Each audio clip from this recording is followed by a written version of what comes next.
ಪಾಠ ಶುರು ಮಾಡೋಣ. ನಾರಾಯಣಂ ನಿಖಿಲ ಪೂರ್ಣ ಗುಣೈಕದೇಹಂ ನಿರ್ದೋಷಮಾಪ್ಯತಮಪ್ಯಖಿಲೈಸ್ವಾಕ್ಯೈಃ ಅಸ್ಯೋದ್ಭವಾದಿದಮಶೇಷ ನಮಸ್ಕಾರ ಗುರುಗಳೇ. ಸದಾ ಪ್ರಿಯತಮಂ ಅಹನ್ನಮಾಮಿ. ಕೃಷ್ಣಾಯ ವಾಸುದೇವಾಯ ಹರಯೇ ಪರಮಾತ್ಮನೇ ಪ್ರಣತಃ ಕ್ಲೇಶನಾಶಾಯ ಗೋವಿಂದಾಯ ನಮೋ ನಮಃ. ಅಭ್ರಮಂ ಭಂಗರಹಿತಂ ಅಜಡಂ ವಿಮಲಂ ಸದಾ ಆನಂದತೀರ್ಥವತುಳಂ ಭಜೇತಾಪತ್ರಯಾಪಹಂ. ಪೃಥ್ವೀಮಂಡಲಮಧ್ಯಸ್ಥಾಃ ಪೂರ್ಣಬೋಧಮತಾನುಗಾಃ ವೈಷ್ಣವಾಃ ವಿಷ್ಣುಹೃದಯಾಃ ತಾನ್ ನಮಸ್ಯೆ ಗುರುನ್ ಮಮ. ತಪಸ್ವಾಧ್ಯಾಯ ಶುಶ್ರೂಷಾ ಕೃಷ್ಣಪೂಜಾ ರತಂ ಮುನಿಂ ವಿಶ್ವೇಶಂ ಇಷ್ಟವಂ ವಂದೇ ಪರಿವ್ರಾಟ್ ಚಕ್ರವರ್ತಿನಂ. ಶ್ರೀ ಗುರುಭ್ಯೋ ನಮಃ. ಹರಿ ಓಂ. 9ನೇ ಅಧ್ಯಾಯದ 17ನೇ ಶ್ಲೋಕ ಆಗಬೇಕಾಗಿದೆ. ಪಿತಾಮಹಸ್ಯ ಜಗತಃ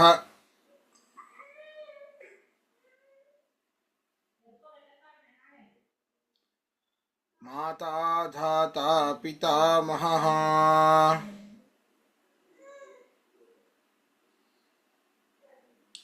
ವೇದ್ಯಂ ಪವಿತ್ರಮೋಂಕಾರ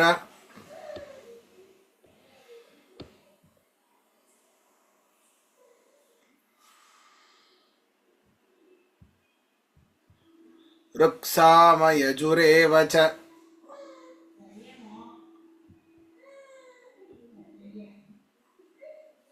ಇನ್ನೂ ನಾನು ಏನೇನಾಗಿದ್ದೇನೆ?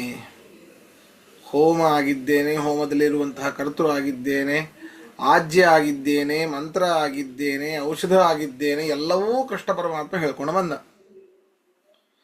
ಇನ್ನೂ ಕೂಡ ಜಗತ್ತಿಗೆ ನಾನು ಪಿತಾಹಮಸ್ಯ ಅಸ್ಯ ಜಗತಃ ಅಹಂ ಪಿತಾ, ಈ ಒಂದು ಜಗತ್ತಿಗೆ ನಾನೇ ತಂದೆ. ನಿಜ.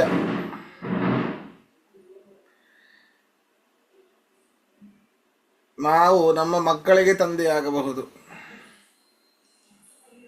ಬೇರೆಯವರಿಗೆ ಚಿಕ್ಕಪ್ಪನೋ ದೊಡ್ಡಪ್ಪನೋ ಮಾವನೋ ಆಗಬಹುದು, ಆದರೆ ಎಲ್ಲರಿಗೂ ತಂದೆ ಅಂದರೆ ಅವನೊಬ್ಬನೇ. 5 ಜನ ತಂದೆಗಳಾಗ್ತಾರೆ, ನಾವು 5 ಜನಕ್ಕೆ ತಂದೆಗಳಾಗಬಹುದಂತೆ.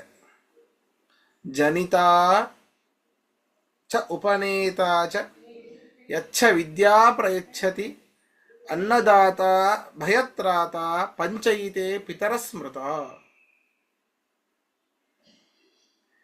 ಹುಟ್ಟಿಸಿದವನು ತಂದೆ, ಉಪನಯನವನ್ನ ಮಾಡಿಸಿದವನು ತಂದೆ, ವಿದ್ಯೆಯನ್ನ ಕೊಟ್ಟಂತಹ ಗುರುಗಳೂ ತಂದೆ, ಅನ್ನವನ್ನ ದಾನ ಮಾಡಿದವನೂ ತಂದೆ. ಯಾರಿಗ ಅನ್ನ ದಾನ ಮಾಡ್ತೇವೋ ಅವರಿಗೆ ನಾವು ತಂದೆ ಆಗ್ತೇವೆ. ಭಯತ್ರಾತ, ಭಯದಲ್ಲಿ ಇರುವವರನ್ನ ನಾವು ಸರಿಯಾಗಿ ನೋಡಿಕೊಂಡು ಆ ಭಯವನ್ನು ಹೋಗಲಾಡಿಸೋದೇನಿದೆ, ಹೋಗಲಾಡಿಸುವುದರಿಂದ ನಾವು ಕೂಡ ಅವರಿಗೆ ತಂದೆಗಳಾಗ್ತೇವೆ. ಈ ರೀತಿ 5 ಜನ ತಂದೆಗಳು. ತಾಯಿನೂ ಅಷ್ಟೇ.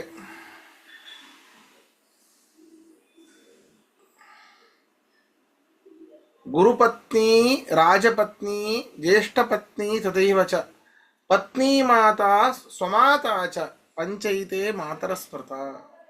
ಗುರುಪತ್ನಿ, ಗುರುಗಳ ಹೆಂಡತಿ. ರಾಜಪತ್ನಿ, ರಾಜನ ಹೆಂಡತಿ ರಾಣಿ, ತಾಯಿ ಆಗ್ತಾಳಂತೆ. ರಾಜಪತ್ನಿ. ಜ್ಯೇಷ್ಠಪತ್ನಿ, ಅಣ್ಣನ ಹೆಂಡತಿ, ಅತ್ತಿಗೆ ತಾಯಿಗೆ ಸಮಾನ. ಪತ್ನಿ ಮಾತ, ಹೆಣ್ಣು ಕೊಟ್ಟ ಅತ್ತೆ, ಹೆಂಡತಿಯ ತಾಯಿ, ಅವರೂ ನಮಗೆ ತಾಯಿ ಆಗ್ತಾರೆ. ಪತ್ನಿ ಮಾತಾ ಅಷ್ಟೇ ಅಲ್ಲ, ಸ್ವಮಾತಾಚ, ನಮ್ಮ ತಾಯಿಯು ಕೂಡ ನಮಗೆ ತಾಯಿ ಆಗ್ತಾಳೆ. ಎಲ್ಲದಕ್ಕಿಂತ ಮೀರಿದವನು ಇವನು. ತಂದೆಯೂ ಹೌದು. ತಾಯಿ ಮಾತ್ರ ಆಗ್ಲಿಕ್ಕೆ ಸಾಧ್ಯ, ತಂದೆ ಆಗ್ಲಿಕ್ಕೆ ಸಾಧ್ಯ ಇಲ್ಲ. ಏನೇ ಹೇಳಿ, ತಂದೆ ಇಲ್ಲದೆ ಇರುವವರು, ಚಿಕ್ಕ ವಯಸ್ಸಿನಲ್ಲಿ ಏನೇ ತಂದೆಯನ್ನು ಕಳೆದುಕೊಂಡವರು, ಎಷ್ಟೇ ತಾಯಿ ಬಹಳ ಕಷ್ಟಪಟ್ಟು ನೋಡಿಕೊಂಡಿದ್ರೂ ತಾಯಿನೇ. ತಂದೆನೇ ಸರಿ. ಆದರೆ ಪರಮಾತ್ಮ ಎಲ್ಲವನ್ನೂ ನಮ್ಮನ್ನ ನಮಗೆ ಅವಶ್ಯಕತೆ ಇದ್ದ ಹಾಗೆ, ನಮಗೆ ಏನು ಅವಶ್ಯಕತೆ ಇದೆ ಅನ್ನುವಂಥದ್ದು ಸರಿಯಾದ ಜ್ಞಾನ ನಮಗೆ ಇರೋದಿಲ್ಲ. ಸುಮ್ಮನೆ ಏನೇನೋ ಕೇಳ್ತಾ ಇರ್ತೇವೆ ದೇವ್ರ ಹತ್ರ, ಅದು ಕೊಡು ಇದು ಕೊಡು ಎಲ್ಲ ಇರ್ತದೆ, ಇನ್ನೂ ಕೇಳೋದು, ಕೊಡೋದಿಲ್ಲ ದೇವರು. ಏನು ಬೇಕು ಅನ್ನೋದು ಅವನಿಗೆ ಗೊತ್ತಿದೆ. ಆದ್ದರಿಂದ ಅದನ್ನು ಮಾತ್ರ ಕೊಡುವಂಥದ್ದು. ಯಾವುದು ನಮ್ಮ ಮಕ್ಕಳಿಗೆ ಹಿತ ನೋಡಿ. ನಮ್ಮ ಮಕ್ಕಳು ಎಷ್ಟು ಕೇಳ್ತಾ ಇರ್ತಾರೆ, ಕೇಳಿದ್ದನ್ನೆಲ್ಲ ಕೊಡಿಸ್ಲಿಕ್ಕಾಗತ್ತಾ? ಚಳಿಯಲ್ಲಿ ಐಸ್ ಕ್ರೀಮ್ ಕೇಳ್ತಾರೆ, ಕೊಡಿಸ್ಲಿಕ್ಕಾಗತ್ತಾ? ಕೊಡಿಸಿದ್ರೆ ಶೀತ ಆಗುತ್ತೆ, ಗೊತ್ತು ಇದು ಅವನಿಗೆ ಅಹಿತಕರವಾದದ್ದು, ಅದನ್ನು ಕೊಡಿಸೋದಿಲ್ಲ ನಾವೆಲ್ಲ ತಂದೆ ತಾಯಿಗಳು. ಹಾಗೆ ಪರಮಾತ್ಮ ಈ ಒಂದು ವಸ್ತು ಅವನಿಗೆ ಲಭ್ಯವಾಗುವುದರಿಂದ ಅವನ ಒಂದು ಮನಸ್ಥಿತಿ ಹೇಗೆ ಮರ್ಕಟದ ಹಾಗೆ ಆಗುತ್ತೋ, ಅಥವಾ ಮಹಾಪುರುಷನಾದ ನನ್ನ ಚರಣದಲ್ಲಿ ಏನು ಅವನ ಮನಸ್ಸು ನಿಲ್ಲುತ್ತೋ ಅನ್ನುವಂಥದ್ದನ್ನು ನೋಡಿಕೊಡ್ತಾನೆ ಪರಮಾತ್ಮ. ಅದರಿಂದ ಜಗತ್ತಿನ ತಂದೆ ತಾಯಿ, ಪಿತಾ, ಮಾತಾ, ಧಾತ ಎಲ್ಲವನ್ನು ಧರಿಸಿ, ಸಮಸ್ತ ಜಗತ್ತನ್ನೇ ಧರಿಸಿ ಅವನು ಹೋಗ್ತಾ ಇದ್ದಾನೆ. ಪಿತಾಮಹ, ಪಿತಾಮಹ ಅಂದರೆ ಪೂಜ್ಯ ಅಂತ ಅರ್ಥ, ಅಜ್ಜ ಅಂತ ಅರ್ಥ ಅಲ್ಲ ಇಲ್ಲಿ. ಪಿತಾಮಹ ಅಂದರೆ ಪೂಜ್ಯ. ಅಷ್ಟೇ ಅಲ್ಲ, ಪವಿತ್ರ ಓಂಕಾರ ವೇದ್ಯಂ, ಪವಿತ್ರವಾದ ಶ್ರೇಷ್ಠವಾದ ಸೃಷ್ಟಿಯ ಆದಿಯಲ್ಲಿ ಪರಮಾತ್ಮ ಕಂಠದಿಂದಾಗಿ ಮೊಟ್ಟ ಮೊದಲಿಗೆ ಹೊರಬಂದಂತಹ ಶಬ್ದ ಅಂದರೆ ಅದು ಓಂಕಾರ. ಅಂತಹ ಓಂಕಾರದಿಂದ ವೇದ್ಯನಾದವನು ನಾನು. ಋಗ್ಯಜು ಸಾಮ 3 ವೇದಗಳಿಂದ ಪ್ರತಿಪಾದಿತನಾದವನು ನಾನು. ಆ ಋಗ್ವೇದದಿಂದ ವೇದ್ಯನಾದವನು, ಸಾಮವೇದದಿಂದ ವೇದ್ಯನಾದವನು, ಯಜುರ್ವೇದದಿಂದ ವೇದ್ಯನಾದವನು ನಾನು. ಆ ಋಗ್ವೇದದಲ್ಲಿ ಏನು ಋಗ್ವೇದತ್ವ ಅನ್ನುವಂತಹ ಜಾತಿ ಇದೆ, ಋಗ್ವೇದತ್ವ ಅನ್ನುವಂತಹ ಜಾತಿ, ನಾವೆಲ್ಲ ಮನುಷ್ಯರು, ನಮ್ಮಲ್ಲಿ ಮನುಷ್ಯತ್ವ ಜಾತಿ, ಪಶುಗಳಲ್ಲಿ ಪಶುತ್ವ ಜಾತಿ, ಘಟದಲ್ಲಿ ಘಟತ್ವ ಜಾತಿ, ಹಾಗೆ ಆಯಾಯ ಜಾತಿಗಳು ನಾನಾಗಿದ್ದೇನೆ. ಆ ಋಗ್ಮಂತ್ರದಿಂದ, ಯಜುರ್ಮಂತ್ರದಿಂದ, ಸಾಮಮಂತ್ರದಿಂದ ವೇದ್ಯನಾದವನು ನಾನು. ಆ ಋಗ್ಮಂತ್ರದಲ್ಲಿ, ಸಾಮಮಂತ್ರದಲ್ಲಿ, ಯಜುರ್ಮಂತ್ರದಲ್ಲಿ ಇರುವಂತಹ ಜಾತಿ ಋತ್ವ, ಯಜುತ್ವ, ಸಾಮತ್ವ ಎನ್ನುವಂತಹ ಸಕಲ ಧರ್ಮಗಳೂ ನಾನಾಗಿದ್ದೇನೆ. ಓಂಕಾರದಲ್ಲಿರುವಂತಹ ಓಂಕಾರತ್ವ ಎಲ್ಲ ಜಾತಿಗಳೂ ನಾನಾಗಿದ್ದೇನೆ. ಅವು ಎಲ್ಲಗಳಿಂದ ಪ್ರತಿಪಾದಿತನಾದವನು, ಮುಖ್ಯತೆಯ ಪ್ರತಿಪಾದಿತನಾದವನು ನಾನೇ ಆಗಿದ್ದೇನೆ ಅಂತ ಇಲ್ಲಿ ಹೇಳ್ತಾ ಇದ್ದಾನೆ. ಬರ್ಕೊಳ್ಳಿ, ಅಸ್ಯ ಜಗತಃ, ಅರ್ಥ ಬರ್ಕೊಳ್ಳಿ. ಅಸ್ಯ ಜಗತಃ, ಈ ಜಗತ್ತಿಗೆ, ಅಸ್ಯ ಜಗತಃ ಈ ಜಗತ್ತಿಗೆ, ಈ ಜಗತ್ತಿನ ಷಷ್ಠಿ ವಿಭಕ್ತಿ, ಅಸ್ಯ ಜಗತಃ ಈ ಜಗತ್ತಿನ ಪಿತಾ ಜನಕನೂ ಪಿತಾಹಂ ಜನಕನೂ ನಾನೇ, ಪಿತಾಹಂ ಜನಕನೂ ನಾನೇ, ಮಾತಾಹಂ ತಾಯಿಯೂ ನಾನೇ. ಈ ರೀತಿ ಅಹಂ ಅನ್ನೋದಕ್ಕೆ ಅನ್ವಯ ಮಾಡ್ಕೊಳ್ಬೇಕು ಎಲ್ಲವನ್ನು. ಮಾತಾಹಂ ತಾಯಿಯೂ ನಾನೇ, ಧಾತಾಹಂ ಪೋಷಕನೂ ನಾನೇ,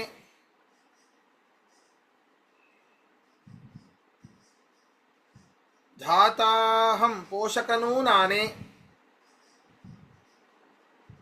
ಪಿತಾಮಹೋಹಂ, ಪಿತಾಮಹೋಹಂ ಪೂಜ್ಯನೂ ನಾನೇ ಆಗಿದ್ದೇನೆ, ಪೂಜ್ಯನೂ ನಾನೇ ಆಗಿದ್ದೇನೆ.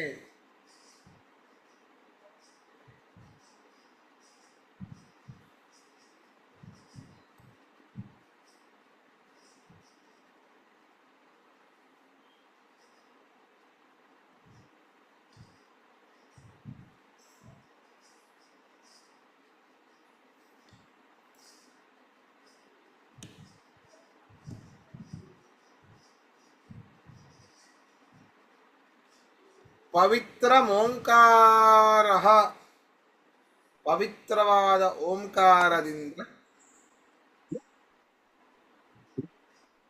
ಪವಿತ್ರವಾದ ಓಂಕಾರದಿಂದ ಋಕ್ಸಾವ ಯಜುರೇವಚ ಋಕ್ಸಾವ ಯಜುರೇವಚ ಋಗ್ವೇದ ಸಾಮವೇದ ಯಜುರ್ವೇದಗಳೂ ನಾನಾಗಿದ್ದೇನೆ. ಋಗ್ವೇದ ಸಾಮವೇದ ಯಜುರ್ವೇದಗಳೂ ನಾನಾಗಿದ್ದೇನೆ. ಯಜುರ್ವೇದಗಳಿಂದ ಏನು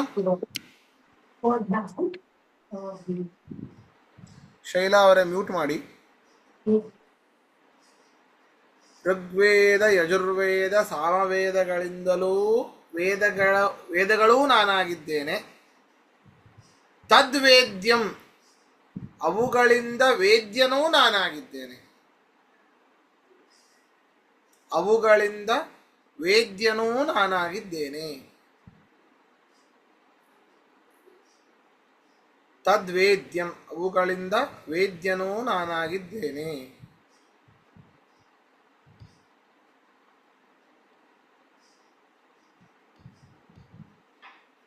ಪ್ರಶ್ನೆ ಇದ್ರೆ ಕೇಳಿ.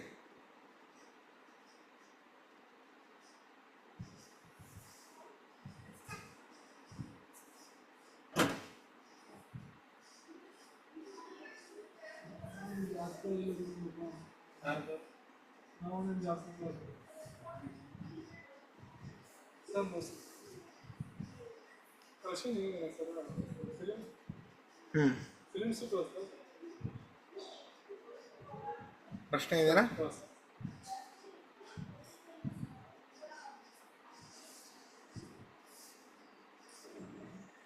ಸರಿ, ಮುಂದೆ ಹೋಗೋಣ.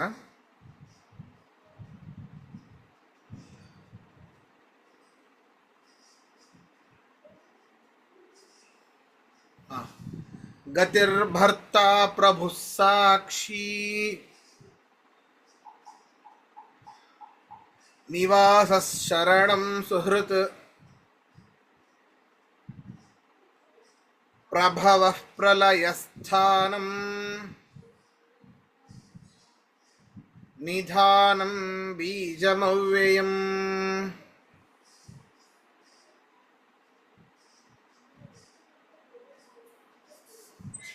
ಇಲ್ಲಿ ಹೌದು, ದೊಡ್ಡವರು ನೋಡ್ಕೊಳ್ಳುವಂಥದ್ದು ಎಲ್ಲ ನಾನಾಗಿದ್ದೇನೆ ಅಂತೆಲ್ಲ ಹೇಳ್ದ. ತಂದೆ, ತಾಯಿ, ಪೋಷಕ, ಪೂಜ್ಯ ಶಬ್ದಗಳಿಂದ ವಾಚ್ಯನಾಗಿದ್ದೇನೆ ಎಲ್ಲ ಹೇಳ್ದ. ಈಗ ಕ್ರಿಯೆಗಳಿಂದನೂ ಹೌದು, ಕ್ರಿಯೆಗಳೂ ಹೌದು, ಗಂಡನೂ ನಾನಾಗಿದ್ದೇನೆ. ಗತಿಹಿ ಗತಿಹಿ ಗಮನರೂಪ ಕ್ರಿಯೆ. ಅರ್ಥಾತ್ ಗತಿ ಅಂತಂದ್ರೆ ಯಾವುದನ್ನ ತಿಳಿಯುವುದರಿಂದ ಮೋಕ್ಷ ಸಿಗುತ್ತೋ ಸದ್ಗತಿ, ಆ ಒಂದು ಗತಿಗೆ ನಾನು ಕಾರಣನಾಗಿದ್ದೇನೆ. ಆದ್ದರಿಂದಾಗಿ ಗತಿನಾಮಕನು ನಾನು. ಆದ್ದರಿಂದ ಗತಿ ನಾನಾಗಿದ್ದೇನೆ. ಎಂತಹ ಗತಿ ಬಂತು ಮಾರಾಯ ಅಂತ ಹೇಳಿದೆ. ಗತಿ ಅಂದ್ರೆ ಸ್ಥಿತಿ, ಆ ಒಂದು ಸ್ಥಿತಿ ಅಂತ ಅರ್ಥ. ಗತಿ ಅಂದ್ರೆ ಗಮನ ಅಂತಲೂ ಅರ್ಥ ಇದೆ. ಈ ಪ್ರಕೃತದಲ್ಲಿ ಸ್ಥಿತಿ ಸದ್ಗತಿ ಅಂತ ಹೇಳ್ತೇವೆ. ಎಂತಹ ಒಂದು ಸ್ಥಾನ ಸಿಕ್ತು ಅವನಿಗೆ, ಸದ್ಗತಿ ಆಯಿತು ಅಂತ. ಹಾಗೆ ಇಡೀ ಪ್ರಪಂಚದಲ್ಲಿ ಏನೇ ಸದ್ಗತಿ ಅಂತಂದ್ರೆ ನಿಜವಾದ ಪರಮುಖ್ಯ ವಾಚ್ಯವಾದಂತಹ ಸದ್ಗತಿ ಶಬ್ದದಿಂದಾಗಿ ಅದು ಮೋಕ್ಷವೇನೆ. ಅಂತಹ ಗತಿನಾಮಕನು ನಾನಾಗಿದ್ದೇನೆ. ಭರ್ತ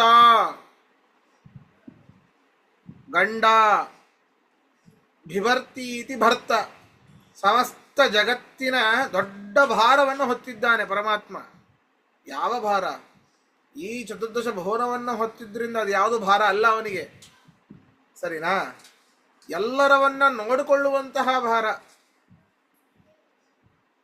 ಅದನ್ನೂ ಭಾರ ಆಗೋದಿಲ್ಲ ಪರಮಾತ್ಮನಿಗೆ. ಏನು ದೊಡ್ಡ ವಿಷಯವೇ ಅಲ್ಲ.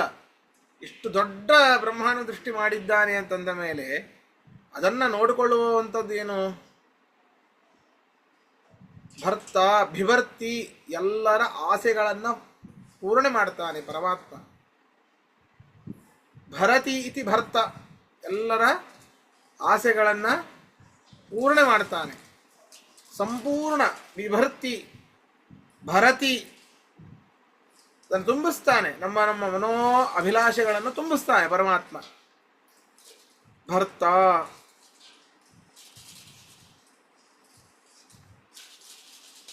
ಪ್ರಭು, ಸಮಸ್ತ ಜಗತ್ತಿನ ಸ್ವಾಮಿಯಾಗಿದ್ದಾನೆ. ಪ್ರಕರ್ಷೇಣ ಭೂ, ಆಳುವವನು ಅಂತರ್ಥ, ಜಗತ್ತಿನ ಸ್ವಾಮಿಯಾಗಿದ್ದಾನೆ. ಸಾಕ್ಷಿ, ನೋಡಿ ಎಲ್ಲದಕ್ಕೂ ಅವನಿದ್ದಾನೆ, ಎಲ್ಲವನ್ನು ಪ್ರತ್ಯಕ್ಷವಾಗಿ ನೋಡ್ತಾ ಇದ್ದಾನೆ.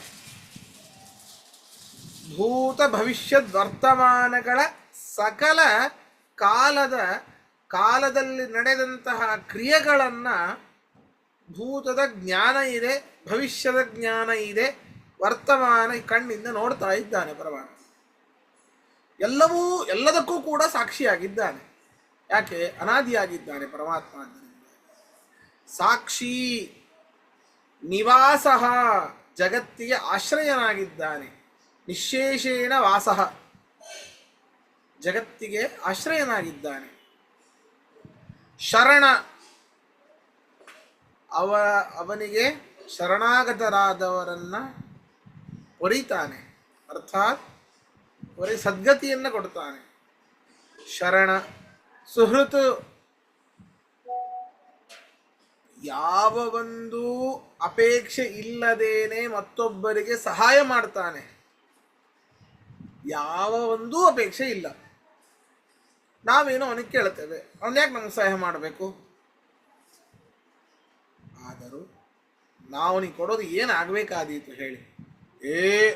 ಕ್ಷೀರಾಭಿಷೇಕ ಮಾಡಿದ್ವಿ, ಲಕ್ಷ ತುಳಸಿ ಅರ್ಚನೆ ಮಾಡಿದ್ವಿ, ಎದಿ ಬಡ್ಕೊಂಡು ಎದಿ ಶಟಸ್ಕೊಂಡು ಅಡ್ಡಾಡ್ತೀವಿ. ಏನಾಗಬೇಕಾಗಿದೆ ಪರಮಾತ್ಮನಿಗೆ? ನಿತ್ಯ ತೃಪ್ತನಾದವನಿಗೆ ನಮ್ಮಂತಹ ಅಲ್ಪತೃಪ್ತರಿಗೆ ಅದು ಬೇಕು ಇದು ಬೇಕು, ಯಾರಾದರೂ ಒಂದು ಏನಾದರೂ ಕೊಟ್ಟರೆ ಥ್ಯಾಂಕ್ ಯು ಅಂತ ಹೇಳ್ತೇವೆ. ಯಾಕೆ? ಬೇಕಾಗಿರೋ ಸಿಕ್ತಪ್ಪ ಅಂತ. ಅಬ್ಬಾ ಸದ್ಯಕ್ಕೆ ಸಮಾಧಾನ ಆಯಿತು ಅಷ್ಟೇ, ಮುಂದೆ ಮತ್ತೆ ಅದೇ ಬೇಕು ಇನ್ನೊಂದೆರಡು ತಾಸು ಬಿಟ್ರೆ.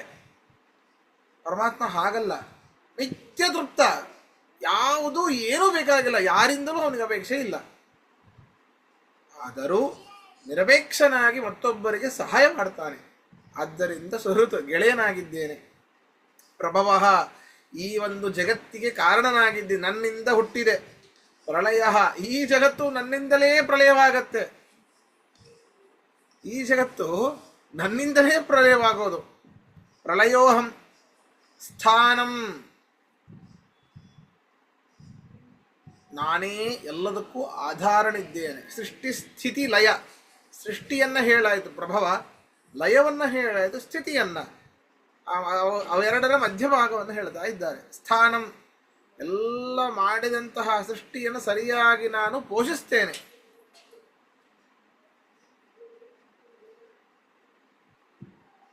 ಅಂದರೆ ಸರ್ವಾಧಾರಕನಾಗಿದ್ದೇನೆ ಅಂತರ್ಥ.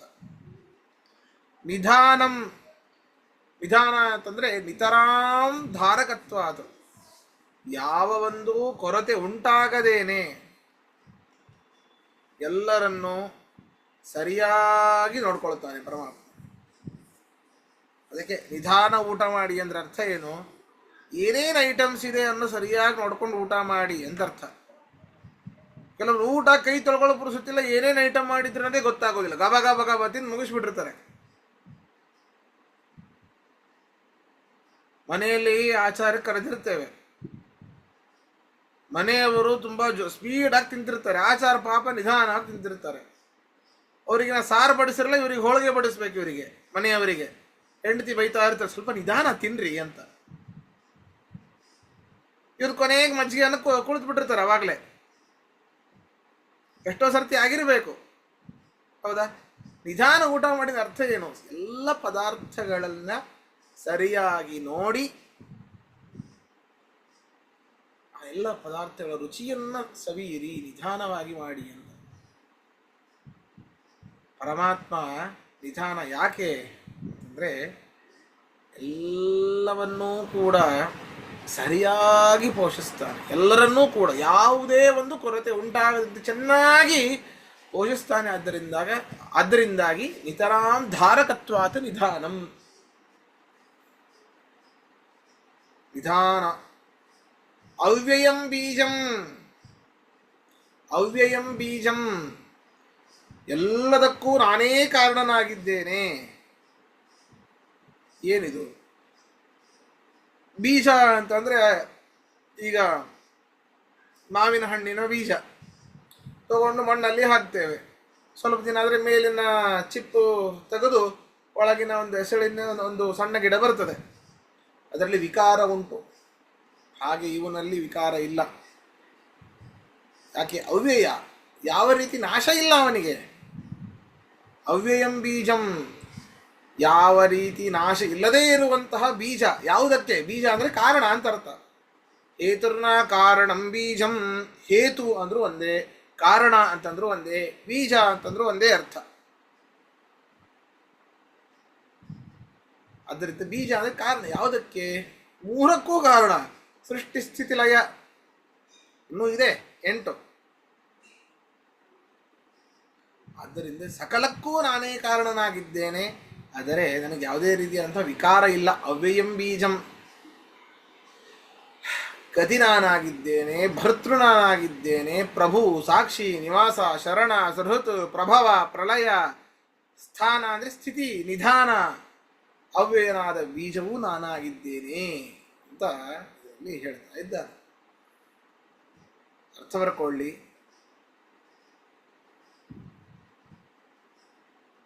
ಹಿಂದಿನದ್ದು ಇಲ್ಲಿ ಇಟ್ಕೊಳ್ಬೇಕು. ಅಹಂ ಎನ್ನುವಂಥದ್ದು ಹಿಂದಿನದ್ದು ಇಲ್ಲಿಗೆ ಅನ್ವಯ. ಗತಿರಹಂ ಅಂತ ಬರ್ಕೊಳ್ಳಿ. ಗತಿಯಾಗಿದ್ದೇನೆ. ಎಲ್ಲ ಕಡೆ ಹೇಳೋದಿಲ್ಲ, ನೆನಪಿರಲಿ ಅಷ್ಟೇ. ಭರ್ತ, ಪೋಷಕನಾಗಿದ್ದೇನೆ, ಜಗತ್ತಿನ ಪೋಷಕನಾಗಿದ್ದೇನೆ. ಪ್ರಭು, ಜಗತ್ತಿನ ಸ್ವಾಮಿಯಾಗಿದ್ದೇನೆ. ಪ್ರಭು, ಜಗತ್ತಿನ ಸ್ವಾಮಿಯಾಗಿದ್ದೇನೆ. ಸಾಕ್ಷಿ, ಎಲ್ಲವನ್ನೂ ಪ್ರತ್ಯಕ್ಷವಾಗಿ ನೋಡುತ್ತಿರುವುದರಿಂದ ಸಾಕ್ಷಿಯಾಗಿದ್ದೇನೆ. ಸಾಕ್ಷಿ, ಜಡ್ಜ್ ಮುಂದೆ ಸುಳ್ಳು ಹೇಳಬಹುದು. ಸುಪ್ರೀಂ ಕೋರ್ಟ್ಗಿಂತ ಸುಪ್ರೀಂ ಸುಳ್ಳು ಹೇಳಿ ನೋಡೋಣ. ನಾನಿದ್ನಪ್ಪ ಅಂತ ಹೇಳ್ತಾನೆ ದೇವರು. ನಾನಿದ್ದೆ, ನನ್ನ ಹತ್ರ ಏನು ಸುಳ್ಳು ಹೇಳೋದು? ಅದಕ್ಕೆ ಹೇಳೋದು ಪ್ರತ್ಯಕ್ಷವಾಗಿ ನೋಡುತ್ತಿರುವುದರಿಂದ ಸಾಕ್ಷಿಯಾಗಿದ್ದೇನೆ. ನಿವಾಸ, ಜಗತ್ತಿಗೆ ಆಶ್ರಯನಾಗಿದ್ದೇನೆ. ಜಗತ್ತಿಗೆ ಆಶ್ರಯನಾಗಿದ್ದೇನೆ. ಶರಣಂ, ಶರಣಂ, ಭೀತರಾದವರನ್ನು ರಕ್ಷಿಸುತ್ತೇನೆ. ಅರ್ಥ ಇನ್ನೊಂದು ಹೇಳ್ಬೋದು ಅಂದರೆ, ಸಂಸಾರ ಭೀತರನ್ನು ಸಂಸಾರದಿಂದ ಪಾರ ಮಾಡುತ್ತೇನೆ. ಸಂಸಾರ ಭೀತರನ್ನು ಸಂಸಾರದಿಂದ ಪಾರು ಮಾಡುತ್ತೇನೆ.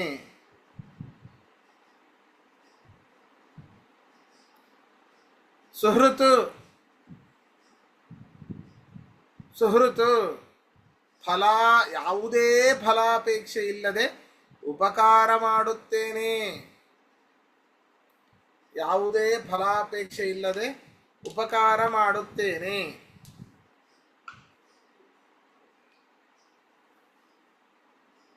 ಪ್ರಭವ, ಜಗತ್ತಿಗೆ ಜಗತ್ತಿನ ಉತ್ಪತ್ತಿ ಕರ್ತೃ ಆಗಿದ್ದೇನೆ. ಜಗತ್ತಿನ ಉತ್ಪತ್ತಿ ಕರ್ತೃ ಆಗಿದ್ದೇನೆ. ಪ್ರಳಯ, ಪ್ರಳಯಕರ್ತೃವೂ ಆಗಿದ್ದೇನೆ. ಪ್ರಳಯ, ಪ್ರಳಯಕರ್ತೃವೂ ಆಗಿದ್ದೇನೆ.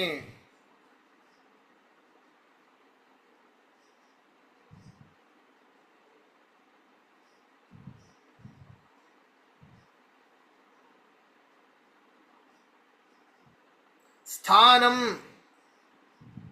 ಸರ್ವಾಧಾರಕನಾಗಿದ್ದೇನೆ. ಸ್ಥಾನಂ, ಸರ್ವಾಧಾರಕನಾಗಿದ್ದೇನೆ. ಸ್ಥಾನಂ, ಸರ್ವಾಧಾರಕನಾಗಿದ್ದೇನೆ. ನಿಧಾನಂ, ನಿಧಾನಂ, ಸ್ವಲ್ಪವೂ ಕೊರತೆ ಇಲ್ಲದೆ ಚೆನ್ನಾಗಿ ಪೋಷಿಸುತ್ತೇನೆ. ಸ್ವಲ್ಪವೂ ಕೊರತೆ ಇಲ್ಲದೆ ಚೆನ್ನಾಗಿ ಪೋಷಿಸುತ್ತೇನೆ.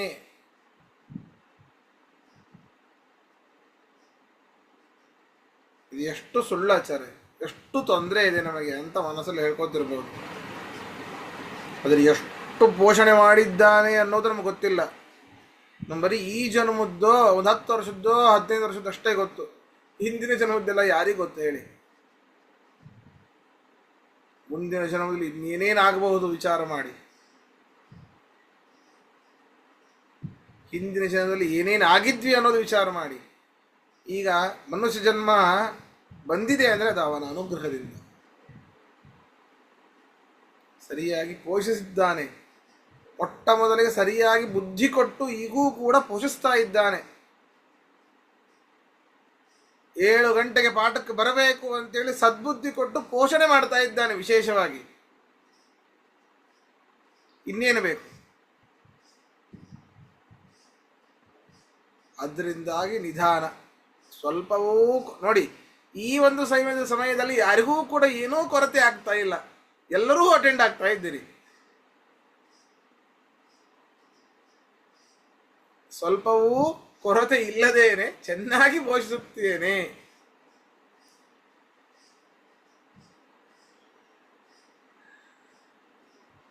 ಅವ್ಯಯಂ ಬೀಜಂ, ನಿರ್ವಿಕಾರನಾದ ಕಾರಣನಾಗಿದ್ದೇನೆ.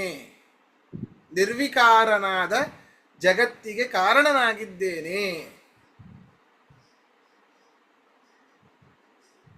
ಪ್ರಶ್ನೆ ಇದ್ರೆ ಕೇಳಿ.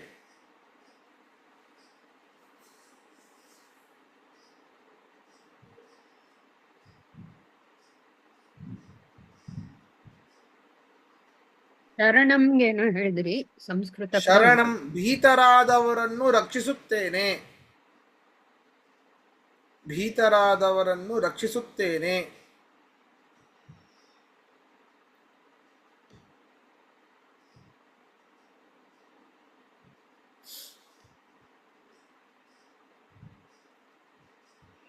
ಅದರ ಇನ್ನೊಂದು ಪ್ರಕರ್ಷೇಣ ಭೂಹು ಪ್ರಭು. ಹಾ, ಪ್ರಕರ್ಷೇಣ ಅಂದ್ರೆ ಏನು? ಎಲ್ಲರನ್ನೂ ತನ್ನ ಅಧೀನದಲ್ಲಿ ಇಟ್ಟುಕೊಳ್ಳುವಂಥದ್ದು ಒಂದರ್ಥ. ಪ್ರಭು ಅಂತಂದ್ರೆ ಎಲ್ಲರಿಗೂ ಆದೇಶವನ್ನು ಮಾಡುವಂಥದ್ದು. ಅವನ ಆದೇಶವನ್ನ ಯಾರೂ ಕೂಡ ಉಲ್ಲಂಘನೆ ಮಾಡ್ಲಿಕ್ಕೆ ಸಾಧ್ಯವೇ ಇಲ್ಲ.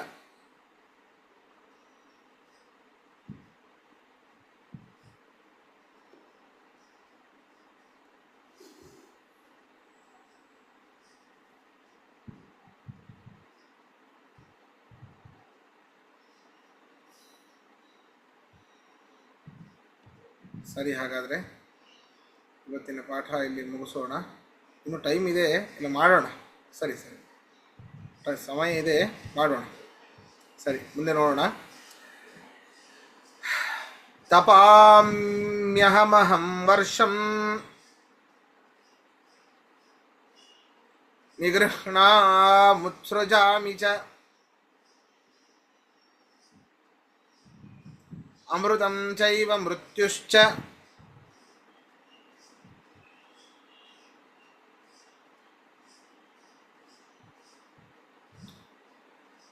ಸದಸಚ್ಚಾಹಮರ್ಜುನ.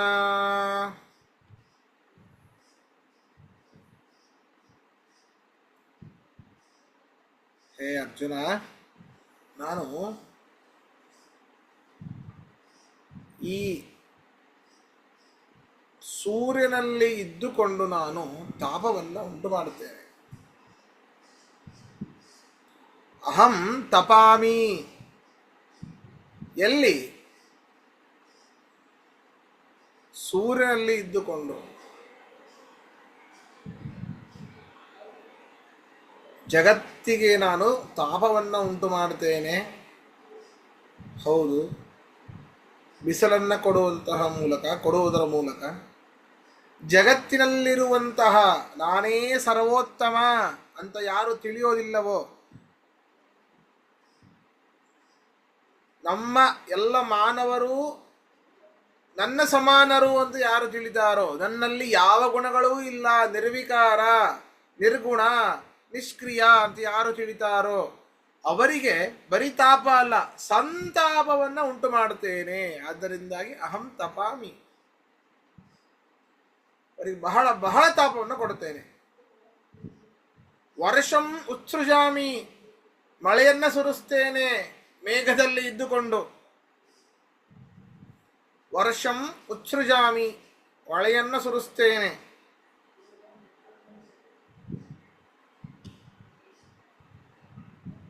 ವರ್ಷಂ ನಿಗೃಹ್ಣಾಮಿ,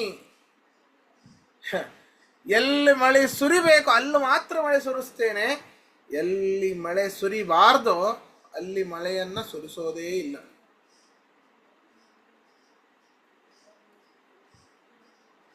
ವರ್ಷಂ ನಿಗೃಹ್ಣಾಮಿ ಉತ್ಸೃಜಾಮಿ ಚ, ಮಳೆಯನ್ನ ಸುರಿಸುವಂತಹ ಶಕ್ತಿಯೂ ನನ್ನಲ್ಲಿದೆ, ತಡೆ ಹಿಡಿಯುವಂತಹ ಶಕ್ತಿಯೂ ನನ್ನಲ್ಲಿದೆ. ನಾರಾಯಣ. ಅಮೃತಂ,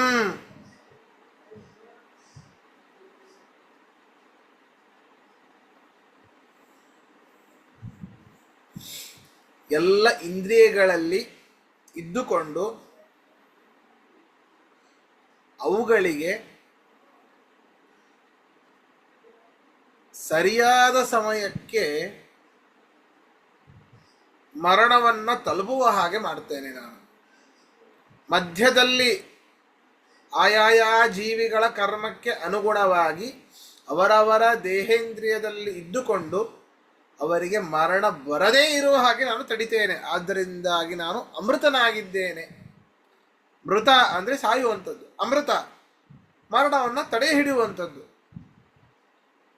ಆದ್ದರಿಂದ ಅಮೃತನಾಗಿದ್ದೇನೆ. ಮೃತ್ಯು, ಪ್ರಳಯ ಕಾಲದಲ್ಲಿ ಅಥವಾ ಸಂಹಾರ ಕಾಲದಲ್ಲಿ ನಾನೇ ಕರ್ತೃ.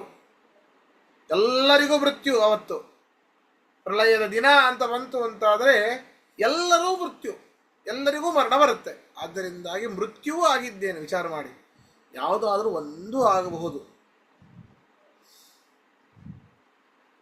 ಇವನು ಅಮೃತನಾಗಿದ್ದಾನೆ, ಮರಣವನ್ನು ತಡೆ ಹಿಡಿಯಬಹುದು. ಮೃತ್ಯುವೂ ಆಗಿದ್ದೇನೆ. ಮೃತ್ಯು ಅಷ್ಟೇ ಅಲ್ಲ, ಸತ್ ಸದಸಚ್ಚಾಹಮರ್ಜುನ, ಸತ್ತಾಗಿದ್ದೇನೆ ಅಂದರೆ ಕಾರ್ಯ ಸಮೂಹ ಆಗಿದ್ದೇನೆ. ಎಲ್ಲ ಕೆಲಸಗಳ ಸಮೂಹ, ಸಕಲ ಕೆಲಸಗಳು ನನ್ನಿಂದ. ಅದೇ ಹೇಳಿದ್ನಲ್ಲ ಕೃಷ್ಣ ಪರಮಾತ್ಮ, ಸಕಲ ಕೆಲಸಗಳೂ ನನ್ನಿಂದ, ಸಕಲ ಕೆಲಸಗಳೂ ನಾನಾಗಿದ್ದೇನೆ. ಅಸಚ್ಚ, ಇಲ್ಲಿ ಅಸತ್ ಅನ್ನೋದಕ್ಕೆ ಕಾರಣ ಅಂತಲೂ ಅರ್ಥ ಇದೆ. ಸಕಲ ಕೆಲಸಗಳೂ ನನ್ನಿಂದ, ಹೌದು, ಸಕಲ ಕೆಲಸಗಳೂ ನಾನಾಗಿದ್ದೇನೆ. ಅಸತು, ಸಕಲ ಕೆಲಸಗಳಿಗೆ ಕಾರಣನೂ ನಾನಾಗಿದ್ದೇನೆ. ಅರ್ಥಾತ್ ಕಾರ್ಯ ಸಮೂಹ ಮತ್ತು ಕಾರಣ ಸಮೂಹಕ್ಕೆ ಪರಮಾತ್ಮನೇ ನಿಯಾಮಕ. ಆದ್ದರಿಂದ ಎಲ್ಲವೂ ನಾನಾಗಿದ್ದೇನೆ ಅಂತ ಹೇಳ್ತಾ ಇದ್ದಾನೆ. ಇದರ ಅರ್ಥವನ್ನು ನಾಳಿನ ಪಾಠದಲ್ಲಿ ನೋಡೋಣ. ಶ್ರೀಕೃಷ್ಣ ಅರ್ಪಣಮಸ್ತು. ಮಧ್ಯೇಶ.